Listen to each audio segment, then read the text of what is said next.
Saudaraku, tim bola voli putra Jakarta Bayangkara Presisi berhasil comeback dan menolak menyerah atas Jakarta Stinbin pada ajang Proliga 2024 putaran kedua set ketiga.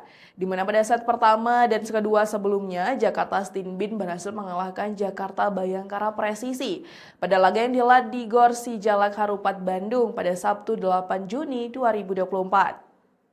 Lewat kemenangan yang diperoleh atas Jakarta Stinbin, tim yang diperkuat oleh Nomori Keta dan Dodi Okelo memberikan reaksi yang positif pada pertandingan yang berlangsung di Gol Jarak Harupat Bandung pada Sabtu 8 Juni 2024. Dengan poin akhir 25-22, Jakarta Bayangkara Presisi mendapatkan satu keunggulan dengan skor 1-2 atas Jakarta Stinbin.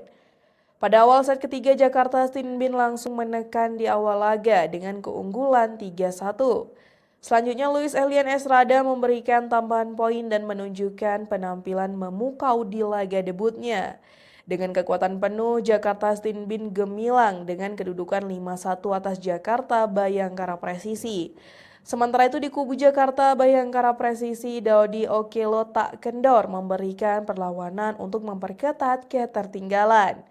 Performa gemilang dari Luis Elian Estrada memberi tekanan dan memperlebar dominasi Jakarta Stinbin. Tetapi Jakarta Bayangkara Presisi yang memiliki Alvin Daniel sebagai spesialis servis berhasil mengantarkan tim samakan kedudukan 8-8.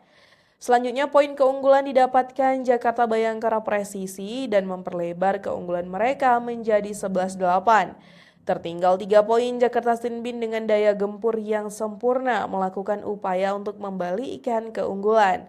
Namun lagi-lagi serangan yang terus-menerus dari Nomori Keta dan Dodi Okelo menjaga asa keunggulan Jakarta Bayangkara Presisi di pertengahan set ketiga, di mana Jakarta Bayangkara Presisi memimpin dengan keunggulan 16-13 atas Jakarta Stinbin. Setelah timeout yang diambil, Jakarta Stinbin, Farhan Halim, dan kawan-kawan bangkit lewat poin beruntun dan memepet keunggulan kubu lawan. Kendati demikian, Jakarta Bayangkara Presisi tak ingin lengah mendapatkan poin untuk menjaga keunggulan.